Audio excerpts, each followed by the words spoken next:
welcome to the Hearties Hotline. I am the Hooked Hearty, your host, Cami Clemens, and you all know the Hawk-eyed Hearty, Sarah Nitch. Gosh, she's got a wave now. I just have to do it every time. I don't know why.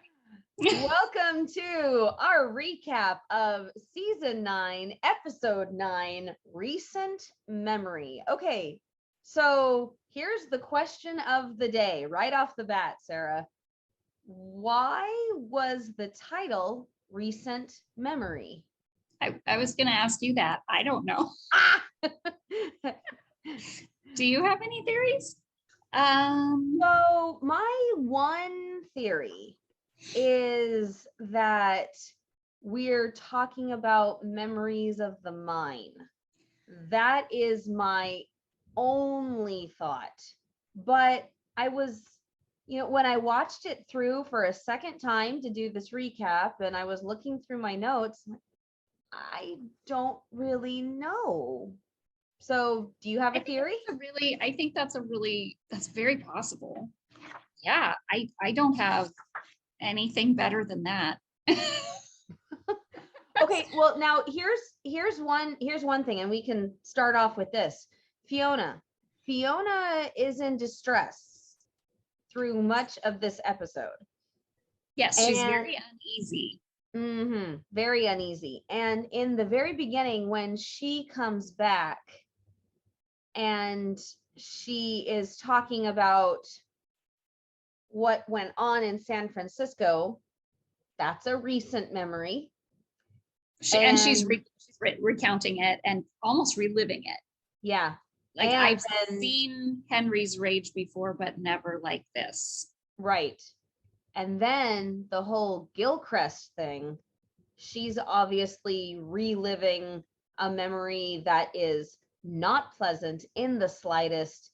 And it's making her heart rate go up. It's making her cry. It's making her wring her hands. It's making her sweat. Yes. And she's not fully revealing her reasoning to anyone. Well, because what would be the point of that, right? No, but I mean, I was glad that she went back and did tell Lee and Rosemary that she knew who he was. Even though they couldn't quite, well, we'll get to that in a second. Yeah, that was a whole scene. Anyway, my first thought when she heard Arthur's name and ran out of the room is that there was history that she had with a man in San Francisco that had either proposed to her or they'd been seeing each other. Oh, that kind of history. And so initially I was like, oh, maybe it's him. But then when she talked to him on the phone, there was that specific comment where it says, yes, it was nice to meet you. So I don't think it's that. No. But definitely got some maybe improper vibes going on. Yeah, improper with a capital I. Like a Higgins kind of thing. Because I mean, here's your big time clue is when she says, Mr. Gilchrist, pause, Arthur. He told her to use his first name. Yeah, you can just hear him on the other end. Oh, please call me Arthur. Probably in a very slimy and oily voice. I mean, it's making my skin crawl just thinking about it. And I'm trying so hard not to, because I really love the actor that's coming next week to play Arthur Gilchrist. So I'm like, why does he have to be smarmy? Okay, I have not looked yet. So for those of us who don't know yet, reveal your secrets. Who is it? Well, my secrets, based on looking at social media, is Matthew James Dowden. Oh, the British guy. He's been in so many Hallmark things, and especially has played Johanna's husband in a mystery movie on Hallmark Movies and Mysteries. Right, so and Martha's Vineyard. Yes. So I know that she's been posting pictures of him being at the Hope Valley set. Right. But I love him. He's always, he does end up being a bad guy occasionally in the mysteries. But besides that, it doesn't look like he's going to be a great guy right now. So he was also he played Jill Wagner's old boyfriend in Mystery 101 Yes. to make Travis Yes. jealous. Dead talk. Yes, in Dead Talk. Yeah. So number one, at least he's not a dirty old man. Yeah, I mean, at least he's a younger man, so that's a little less creepy, Okay. Yeah. a tiny bit. But it is a crying shame that he's going to play Arthur Gilchrist because, yeah, I pictured this old tubby man who has a serious problem, and so yeah, this is definitely going to be more of a Higgins idea. Yeah. So So yeah, I mean yeah, that's the only thought I have in terms of that situation with Fiona is yeah, is that it seems to have more of a personal tone to her concern and less of a business tone. Although she does seem concerned that he's coming there with everything she knows about the mine yeah. going on, which again, she didn't reveal in that conversation because nobody knows who knows what. Nobody knows.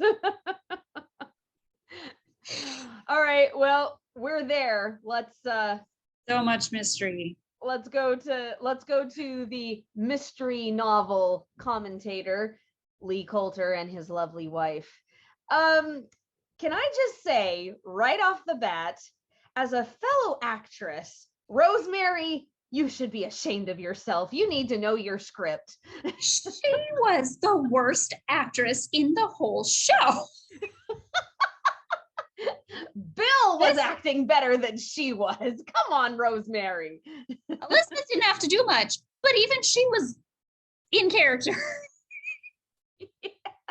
Now, do not mistake us. We are not talking about Pascal.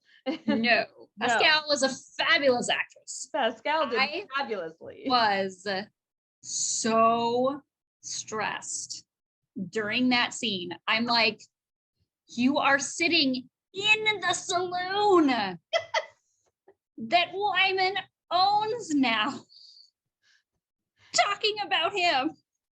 Don't do it. Lowering your voice is not good enough in times like these. No, you need to get out of the establishment. You have your own office across the street. That's true. That would be perfectly private. And just all of this. Well, I can't keep track of what we're supposed to know, and don't you think it's a coincidence? We call that in the acting world feeding someone their lines. And Lee was trying very hard to feed Rosemary her lines, and she was not picking up on her cues. No, not at all. Oh my gosh. Oh, yeah. So anyway, yes, I was sitting there and I was like, oh, I can't watch. Like, he's just going to walk up behind her. Like, Wyman's going to hear the whole thing. The whole plan's going to be ruined. I was very nervous during that scene. Yeah, I can completely understand why. And I just I don't even know what to say about that scene. It was just so interesting because while I loved it because it gave like some comedy relief to the tension. Yeah. It was so out of character for her that I didn't know what to do with that. I wrote in my notes, Rosemary is shaming her acting skills. You know who did not? Oh. I was so proud of Hickam. Oh. His fight with Bill. Oh, I loved that. I was like, good for him. Remember, Hickam, let me have it. And he did. He did, and he had to walk right by Wyman and like look flustered and everything. And then as soon as he was past him, he got the cutest little grin on his face, like, I did it. Okay, let's talk about His Honor for a second. Okay. seriously? He doesn't want to be. All this time, we have been going back and forth, feeling guilty that we said he didn't do a good job of being mayor. And why is Lee still having all of these feelings come up? And when is Lee going to take over? And then we got resigned to the idea of not even resigned. Resigned is not the right word. As of last week, we were happily accepting. Yeah, that yes, we were resigned and accepting of the fact. Yes. And we were like, this is the way it's supposed to be. And then now it's like, nah. Now he doesn't want to be mayor? Seriously, Mike, come on. Quit playing with our hearts, man. Oh my gosh. I don't even know if I have an opinion on that right now, because as of now I want him to be mayor. And I'm like, no. Well, I mean, you want him to step up, especially since there has been this whole hoopla about him saying he has a right to be there, and this whole argument between him and Lee, and then Lee coming to terms with the fact that Mike is the mayor and he's going to be a good one, and Rosemary talking him down and Lee accepting that and pushing forward in with his future now. And now all of a sudden it's like, what?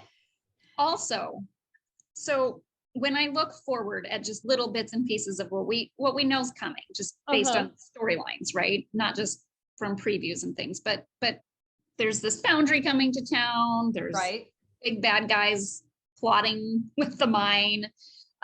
We know there's going to be a fire at some point. That's been teased.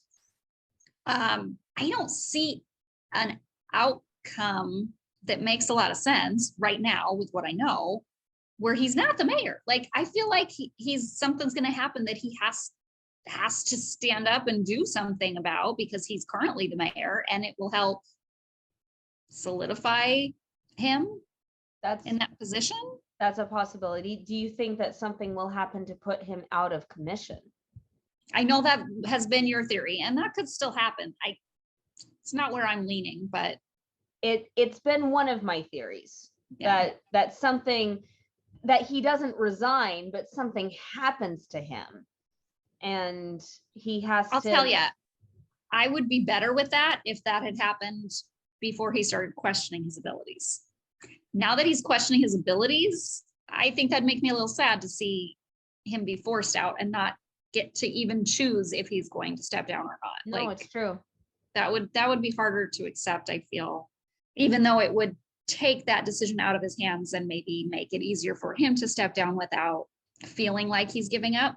So I don't know. I could see it play out either way, but I'm hoping that it's more of a, oh, look, the town is actually saved because you got this fire truck.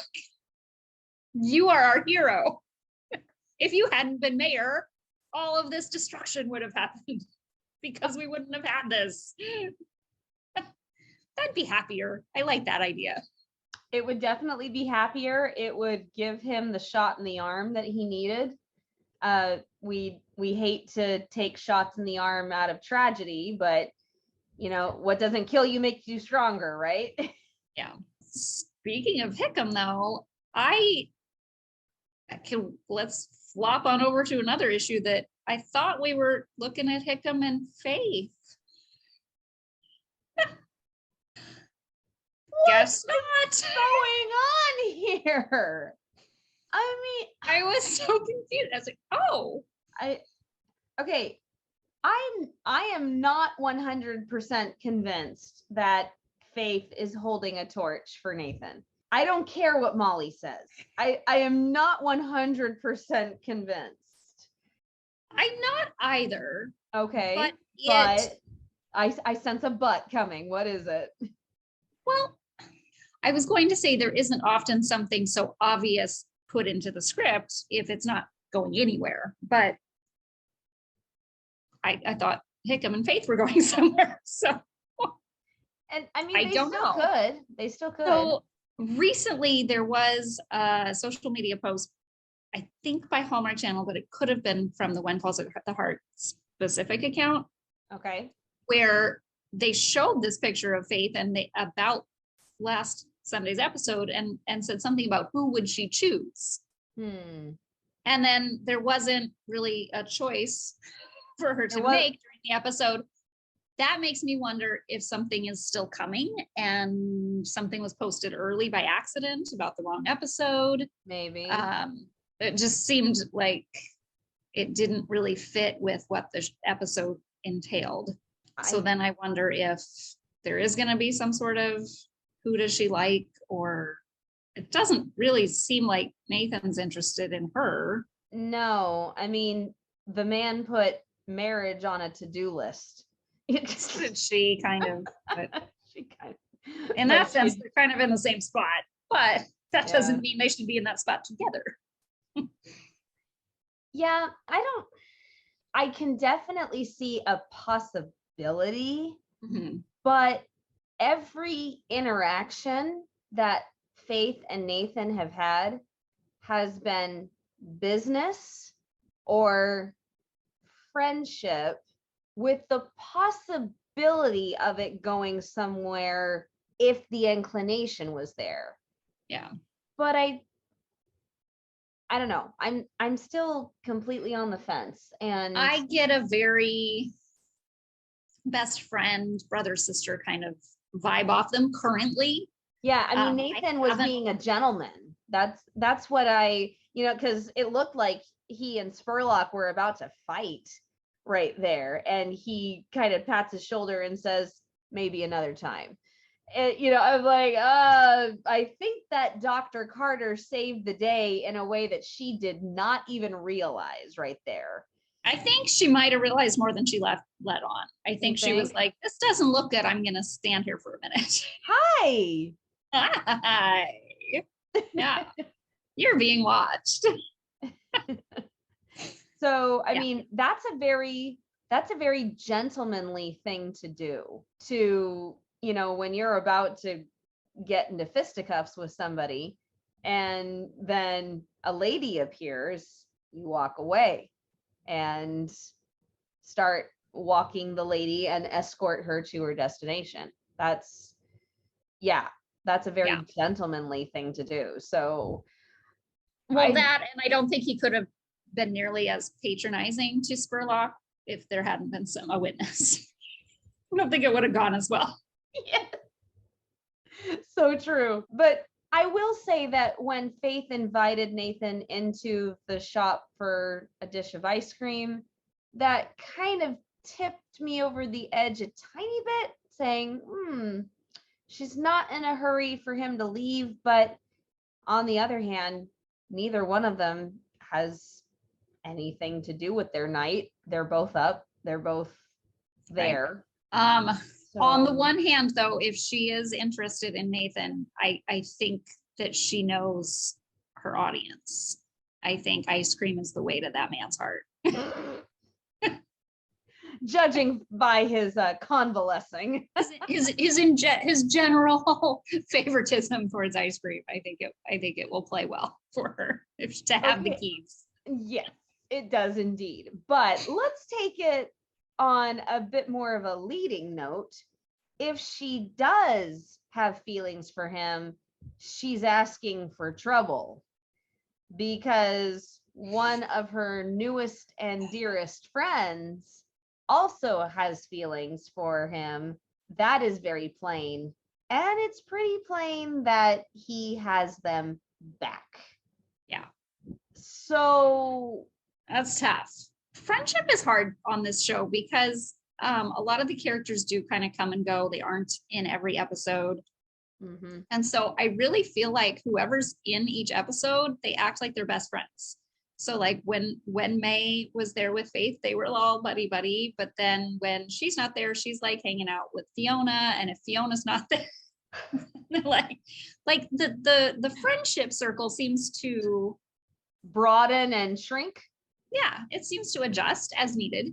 And so, I mean, I suppose all of that depends on if May's gonna come back. Is she back this season? Okay. Why on Earth. Why, for any reason under this blue sky of ours, would Geoffrey pursue one of the charges? Any of the charges. So that is where my mind blew. I was like, you've got to be joking. What on earth? The man got outed for doing something that was also actually illegal. Yeah, he got outed for forging a marriage license when he was still married, and to someone he abandoned. Yeah, that he abandoned that wife. Why? Plus, like, false charges. Why is he pursuing them? I mean, we have established that abusive people are crazy. They have no logic, but his family has a lot of pull, but maybe his family doesn't realize what has been leveled against him. Oh, I don't know, but that really was not fair, and that was hard.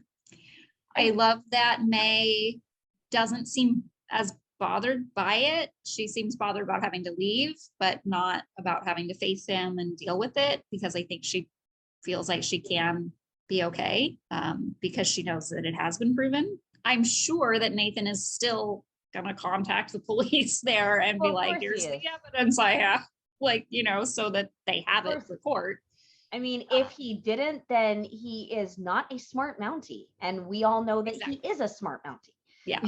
What I really hope is that the real wife that Nathan tracked down somehow hears about this trial and shows up there too. That'd be fun.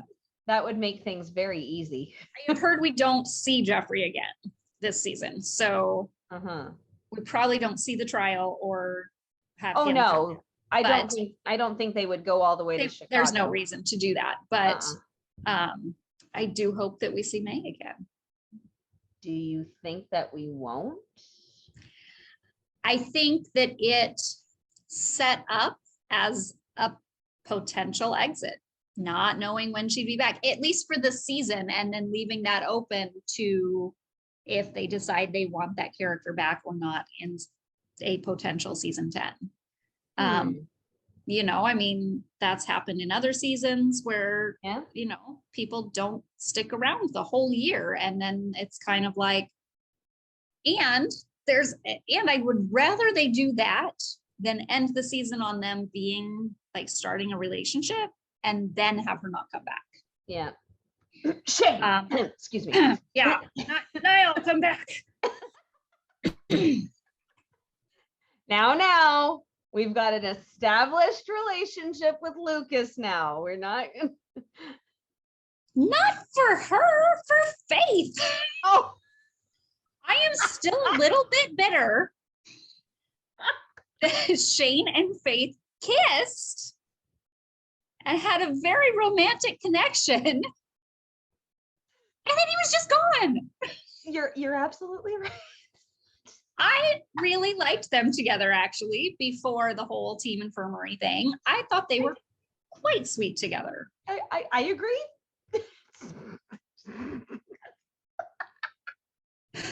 So because I like Niall Mater, I can't have accurate depictions of his characters. I said nothing. Got your back, Niall. Believe me, I know. Well played, Cammy.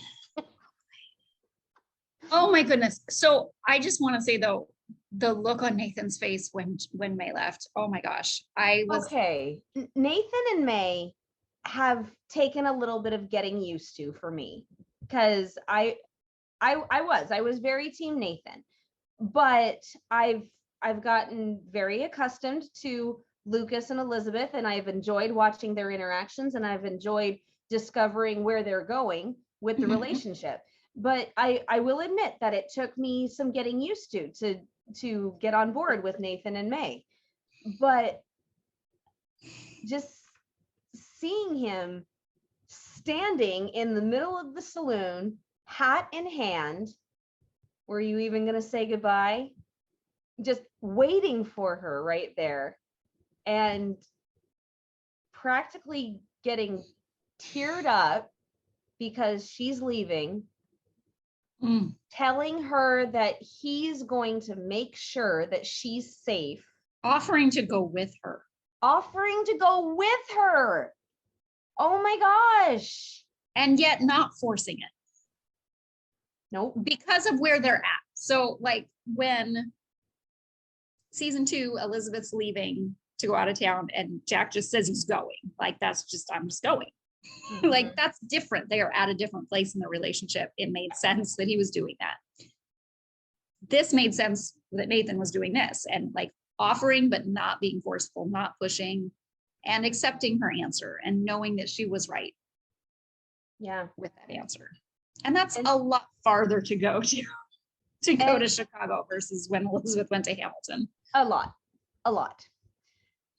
And I mean, the other thing is, I didn't quite know how to take this when he says, "Can I walk you out?" And she says, "Would you wait here? I don't want to say goodbye." I mean, I don't think that she was, I don't think that she was beating him down. No, I took that as it is too painful for me. Yeah, she couldn't handle it. Like when Carson left and Faith stayed inside. It's too painful. Okay, let's go to the Canfield side of town. Number one, we've got half the family missing. You went to St. Louis. They went to St. Louis. I had to rewind it. I was like, wait, where are they? I know. I did too. I had to put the closed captions on. I was like, what is he saying? Because he's running. He's trying to catch up with her. He's talking fast. Yeah. How did he find out? How? What's interesting to me is that he didn't seem bothered until that very moment.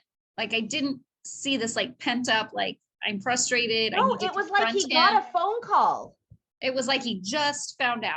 Yeah. But then he says, I've wondered since they called us right back to offer us the loan, they'd already denied us. Right.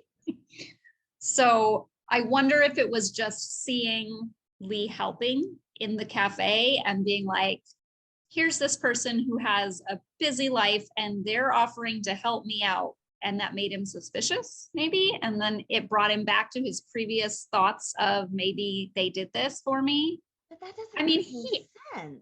The way that this has kind of set up, and I don't want to, I obviously can't be in this type of position to know exactly how he would feel, but they're definitely setting it up to be that he's kind of overreacting, because the comment that seemed to hit him later was when Cooper said to him, lots of people are helping us out here, like in a happy, positive way. And we've got a lot of friends. Yeah, it seemed to really hit Joseph that like, oh, that's a good thing. Yeah, so I took down the clues that Joseph said should have hinted that it was a bad idea. There were a lot of them. Yeah. So Lee said that he was hoping they wouldn't find out. He said that was a clue. Yep. He didn't think Joseph would say yes, and he said that was a clue. Mm-hmm. And Rosemary said that this would happen, and that was a clue.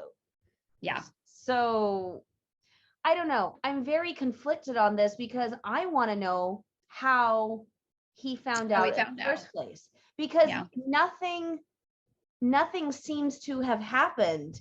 I mean, Lee didn't let anything slip. The bank would have had to call him and tell him. I think if he already suspected it, though, then just any little thing that Lee said or did could have triggered, like, he did do this, didn't he? Maybe, but I mean, Lee was very specific in his instructions at the bank.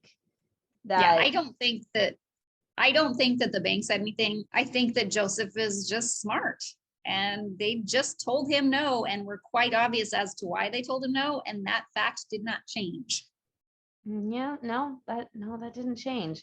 So I don't I don't had know. to have known that there was more to it than just the town is growing and it'll be a good investment. So we're going to change our moral stance on who we do business with. Like that doesn't add up. So I can see him being suspicious about something having happened. And quite honestly, who else would Lee's the only one that it would have been. He's the only one that knew what happened and had the connection with the bank. Yeah, that's true. Lucas has enough money that it could have been him, but he wouldn't have known about it. But he would not have known about it. No. At least not that quickly. Well, and here's the other thing. It looks like Joseph really wanted him to ask. So it looks like maybe he would have said yes. Maybe.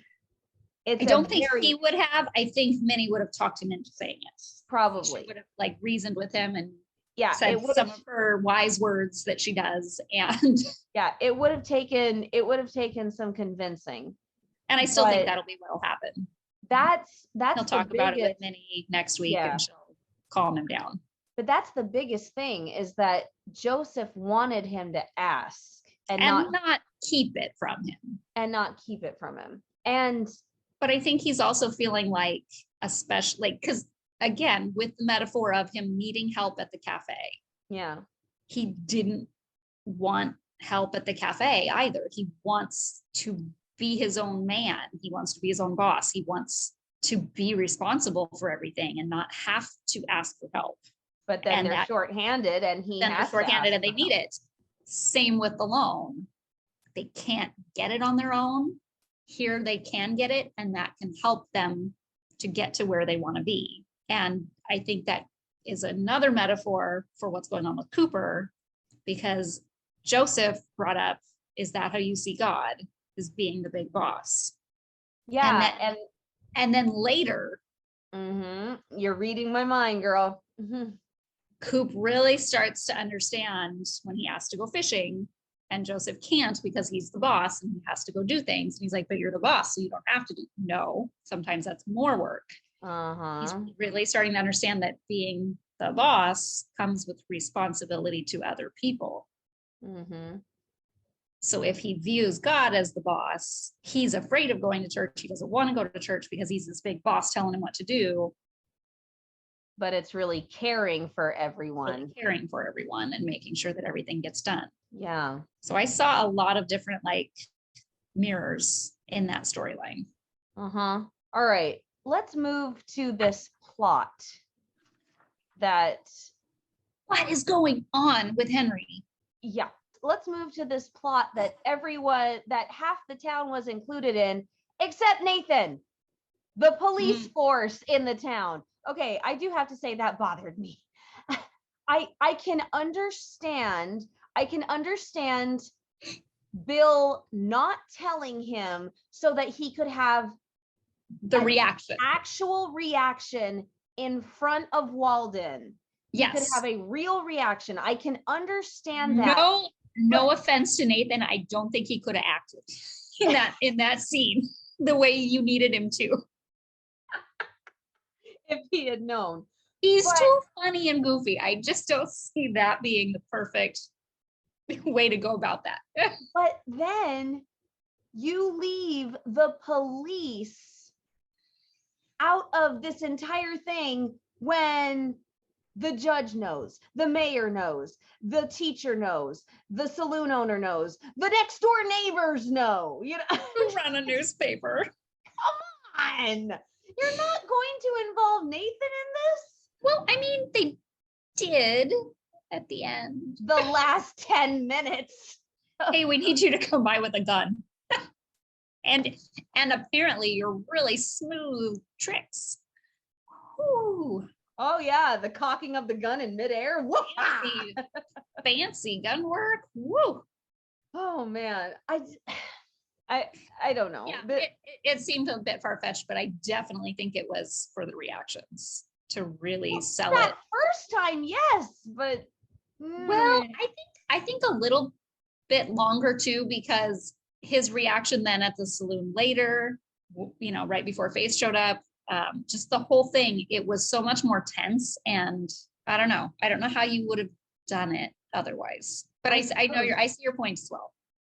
Oh, thank you. Of course.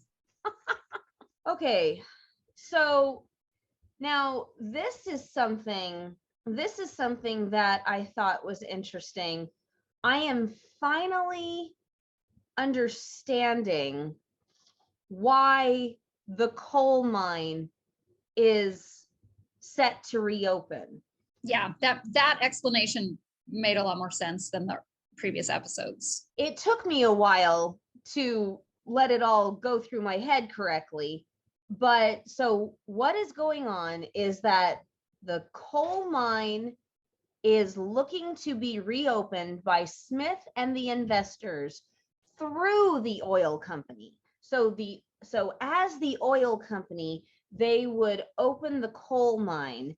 Coal is used to make steel. So the oil company will become the suppliers for the foundry as well.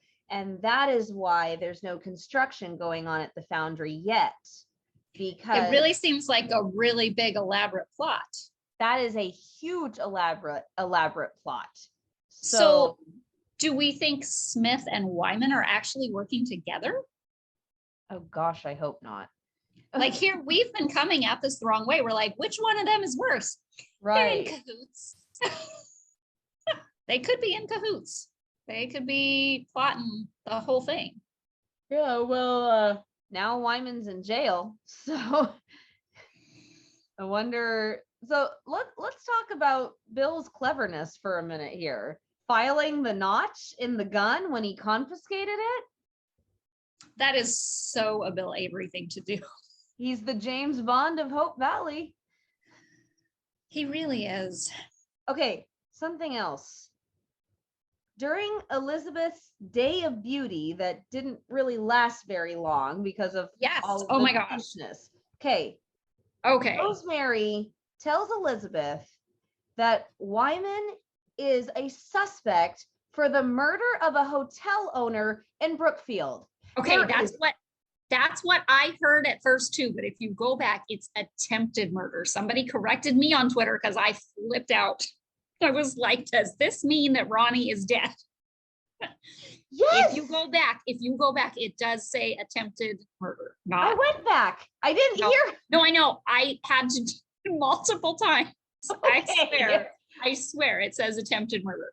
Okay. Yes. And so that's also why then when they arrested him at the end, at Wyman at the end, they said this will prove your attempted murder.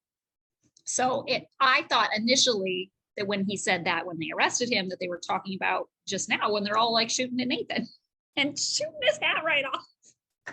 Really? Shooting the hat off from that close, you missed and you hit the hat? Come on, Spurlock. What kind of Pinkerton are you? He's just a Pinkerton. He's not a Mountie. He's not a Mountie. They don't get as good a training. He's like a stormtrooper. They got terrible aim. This is the week of May the 4th be with you. So, Okay, that's a good one. I like the Pinkertons as that's the lightsaber.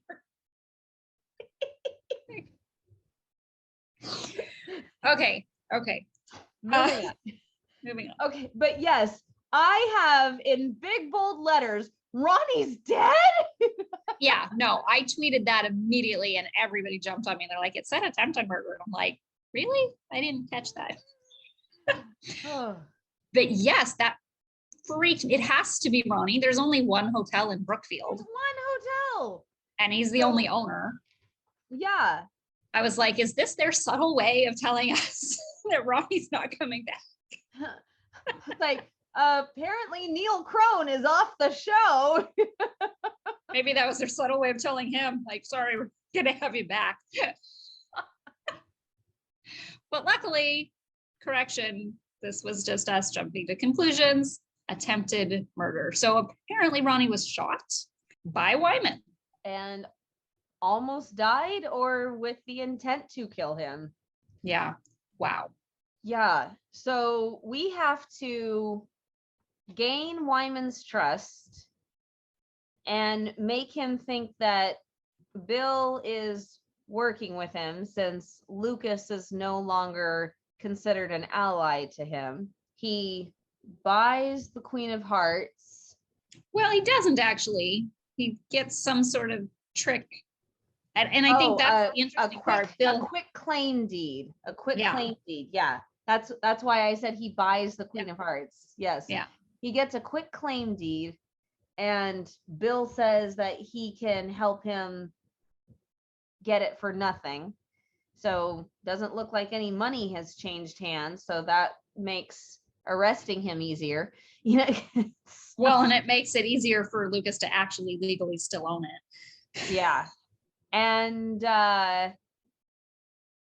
Lucas slips away for a little secret birthday party on the down low, on the down low. You know, the surprise party did not work out so well earlier in the season for the book launch. So much safer to do a small, quiet evening.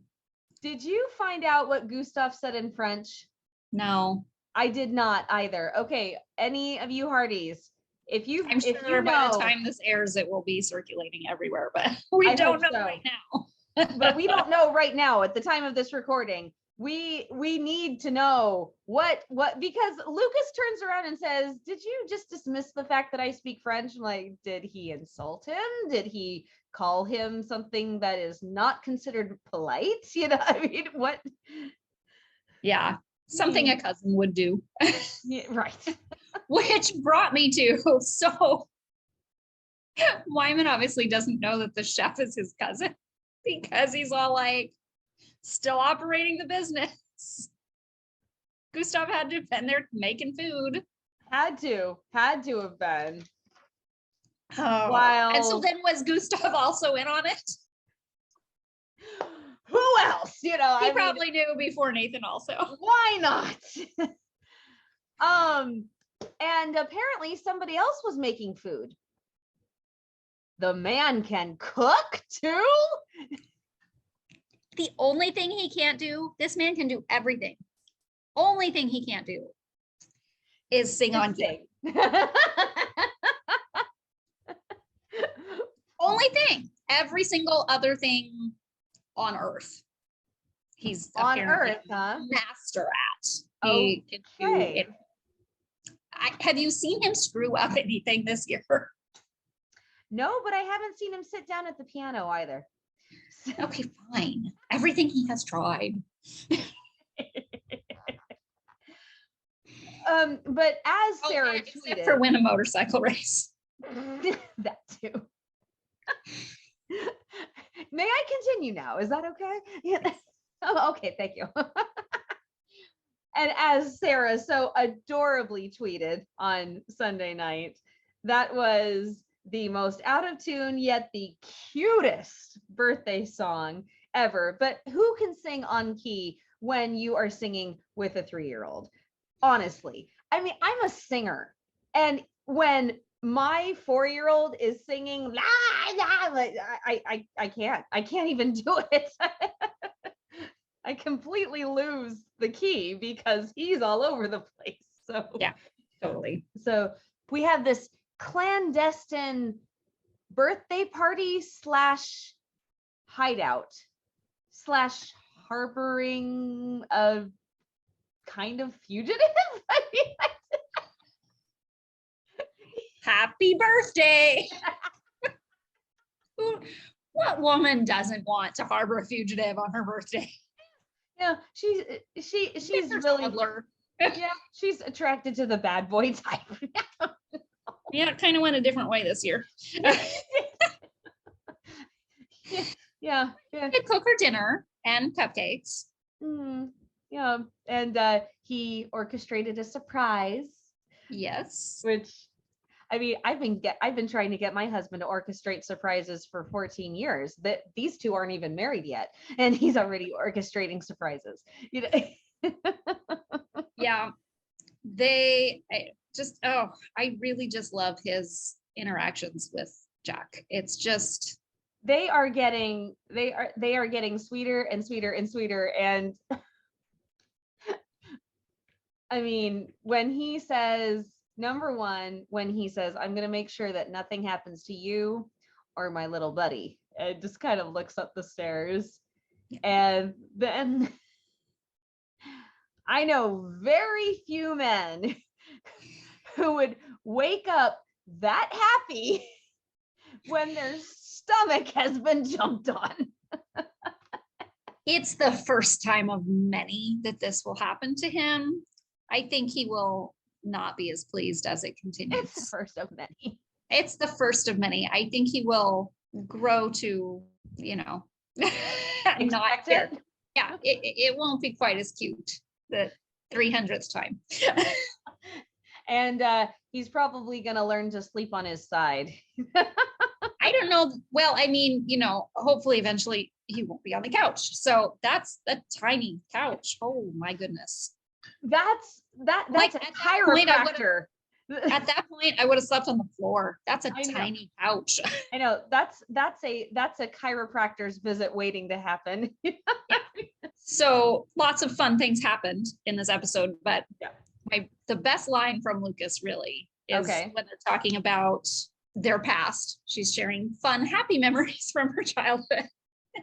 Unfortunately, he doesn't have quite the same fondness for his childhood as she does. There weren't 5 people and 2 dogs in the bed, crammed into a bed. Even if they are Hamilton royalty, the bed's not that big. Yeah. And I'd like to add, that's really sweet hearing that her family really was like that when they were little kids. And it doesn't surprise me, but it is a happy. You don't expect it. You don't really expect it. No. But it does actually kind of make sense when you're like, oh, they're very sweet. They just, now that their kids were grown, when we were seeing them, they kind of took on different approach to how they were speaking with them and talking with them and planning for them. Exactly. But it's nice to know that as kids, they were fun loving and flexible and that they even had dogs. It's kind of surprising too in that house. So anyway, my favorite part, Elizabeth says, someday I hope we can have the kind of life that you've always wanted. And he says, this is the life that I've always wanted. Just gotta put a ring on it, honey. You can't get too much more romantic than just a comment where she's saying, I hope we have this life together. That's there. She's ready. I want the L word. I know. The L word, Sarah. I want the L word. I do too. Okay, good. Hey, you said 2. Copycat. Tammy doesn't like that word. Tammy hates the word too. No, okay. Also, I want that also. I want that also. Okay. We have gotten to the point in our marriage that Will knows I'm upset if I say I love you too. He's like, oh gosh, what did I do? And I have gotten to the point where if I say love you too, no, I'm not mad. I'm in a rush. Gotta go. Sometimes it's just habit. It's okay. But see, I do it when I'm rushed, not in a moment. Well, no, you do have to have moments also. Yes. So, Agreed. but yes. Okay. I really, I keep waiting for that L word. I honestly, Cammie, thought it was going to happen. I thought it was going to happen in that scene. Cammie, you seem to have worked yourself up into a fine fettle. Wow. I didn't know if I'd be able to work that in here, but I'm really proud of myself for doing it. Oh, well, what can I say except you're welcome? And I got you to sing and quote a movie. I am on a roll. Yes, you are. So moving on. Oh, no, please. Oh, I don't have much. I just wanted to say the line. Although, do you think we'll ever find out whose Argyle sock that is? It's Bill's. Duh. I think it's gonna have a party with Lee's plaid pants. So I loved that tweet that you did. So we're not gonna have Lee's I don't plaid think that many pants and- people got it, but we're not gonna have Lee's plaid pants and Faith's Argyle socks. Those were nope, no party there. no party there. As if she would wear Argyle. As if. I totally got this like really, really subtle, like clueless vibe. And I was like, oh, that's really funny. Oh no, that was hysterical. Okay. While we're on the laundry, are you kidding me? That he took it to her?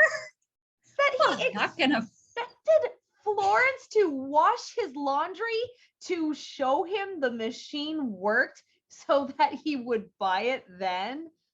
I mean, Oh, he's not gonna buy it. no, he said you don't expect me to order one if they don't work. Well, yes, but that's his line. He's not gonna actually buy one. He might. He doesn't do his own laundry. You know, he pays some other person to do it. Huh. Just like Elizabeth used to. Yeah. You know he doesn't do his own. He looks too good. Like his clothes are always pressed and ironed. Like Bill doesn't do that. He looks too put together. He's much too fancy and formal.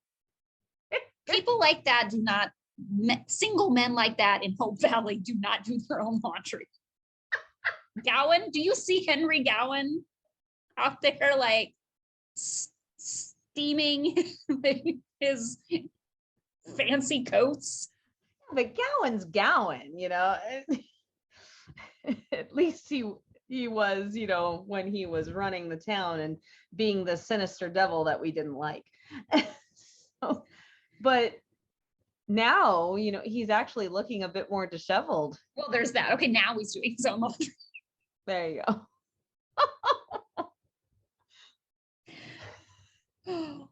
Okay, now let's go to the very end.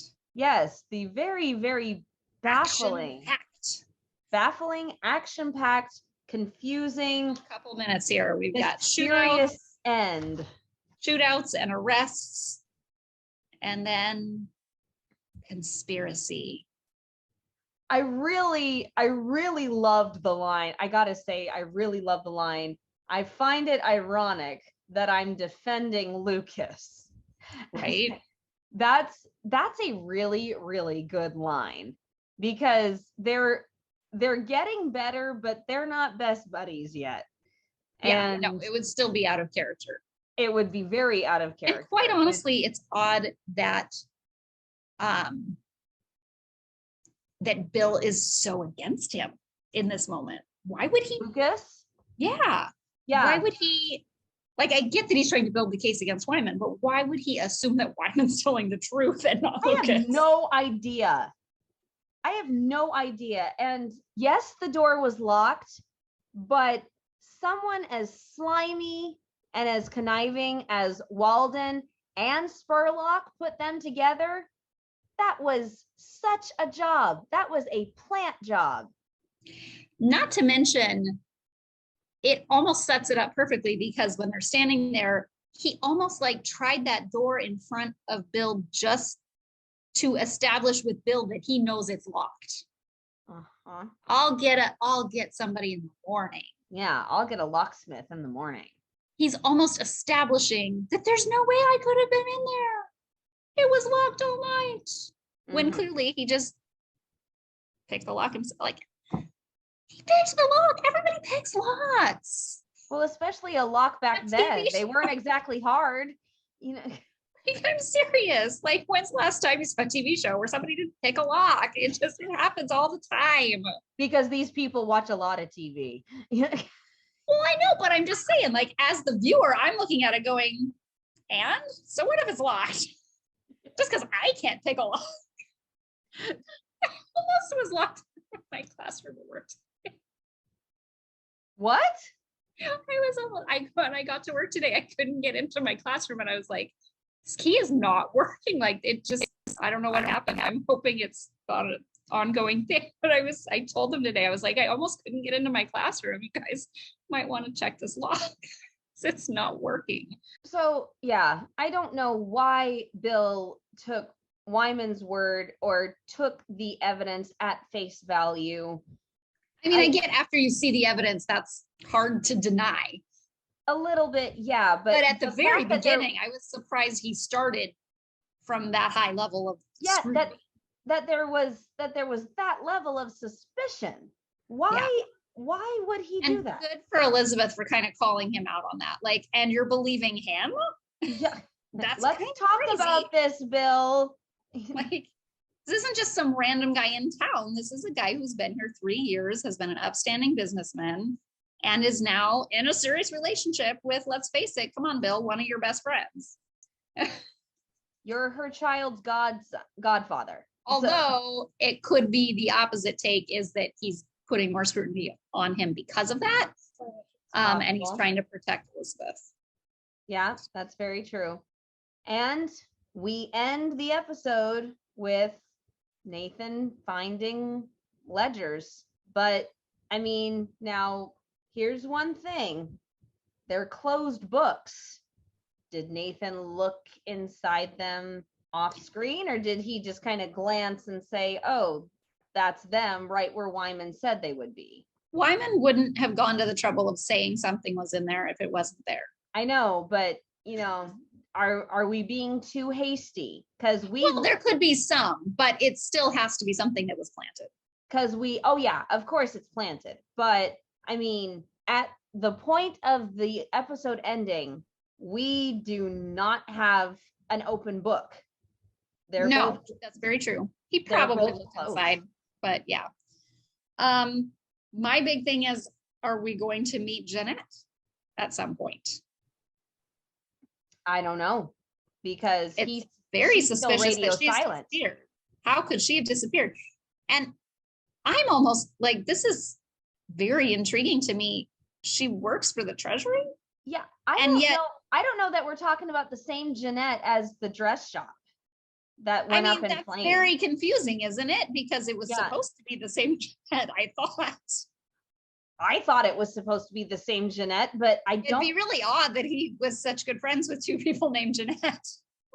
Yeah, but I don't know. But either way, yeah, he's got this connection. He notified this connection of what was happening with Wyman and what his original plan was months earlier. And then he went radio silent. Why would she do that? I don't know. Did they get to her? Did she have a hand in planting the evidence or giving information for Wyman to write down to plant the evidence? I mean, I don't know. Yeah. Hopefully they are able to just find her and that clears everything up. Let's hope. We only have 3 more episodes this season. Very true. And while I do know that we've been told there will always be a cliffhanger, I don't think it would be this big of a cliffhanger, this big of a question of his future. He's a main character. I don't foresee it being quite that level. But who knows? Who knows? So the preview for next week, the narrator says his innocence is questioned, but the narrator, what does he know? But one decision could set him free. And right then, Bill says that he got a call from the man who hit Nathan, and he wants to make a deal. Okay, so the man that hit Nathan is related to the situation? Apparently. Nathan doesn't want to take this deal. Yeah, because he says that either outcome is a wrong. It's trading a wrong for another wrong. Yeah. And I mean, we thought we were done with the guy who hit Nathan. But Allegedly hit Nathan. allegedly. But apparently he's admitting to it. And apparently we're not done. So I don't know how that could be connected. It's I so have crazy. no idea. Unless he works for Wyman. And there was, I mean, it could be that this is all some kind of setup to get the Mountie out of commission so they could roam more freely. But you get a Mountie out of commission in a small town, actually a pretty growing town like that. Yeah. The Mounties are just gonna send another Mountie there. They didn't. Well, because he wasn't out of commission. But you know what I mean? Like if you hit the Mountie and kill him, he'll be replaced by another Mountie. Yeah, but it'll take a while because it took a while for Nathan to replace Jack. But they had a sheriff. They had an acting sheriff at the time. Yes. So yes and no. I don't know. It's an odd ploy. It seems like, I don't know. The whole thing is so confusing to me. But let's talk about the real cliffhanger for this preview. The must they aren't really leaving it all up to imagination, are they? No, they're not. I don't really feel like it's leading us astray again, which they better not. If it was just the scene of Rosemary and Elizabeth on the couch, I would say yes, they are leading us on. This won't be revealed, even if that's true, it won't be revealed in this episode. But seeing her sit in the non-infirmary doctor's office, why do we have to change the name of everything? I don't know, but seeing her sit in the office on the hospital bed, and it's the must-see moment. I don't have a fever, and you're saying it's the must-see moment that we've been waiting for, is what he said. At this point, Rosemary's pregnant. She's pregnant. At least she better be. She better be at this point. Okay, so my question for you is, yes. when Rosemary's telling Elizabeth, does Lee already know? Well, you were the first saying that. I'm not saying that for any particular reason. No. Only that you were the first one I told when I was pregnant with Jack. No big deal. I'm sorry, Will. He says he knew before, but whatever. Sure. Okay. But I hope Lee knows first, because this is their first child, and this is something that they have both been wanting for so long. I agree with that. Yeah. In some ways, 100% agree with that. But you think that she wants to surprise him?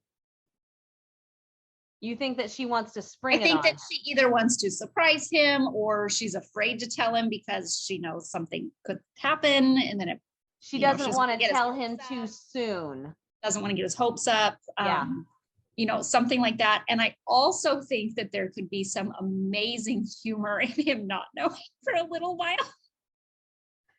Oh boy, that could be very interesting. Even if it's a very short while. I don't think she could actually keep the secret very long. But no, she's a good actress, but obviously not that good. Yeah, obviously from this episode, her skills are waning a little bit. Maybe that's why her skills are waning. Oh, because she's pregnant. She can't keep it straight anymore. She's got pregnancy brain. That's a very good call, my dear. So that makes so much more sense. Well, we will find out next week. Episode 10, people. Here we go. So we will see you then. This is the Hooked Hearty signing off. Bye, Hearties. Bye.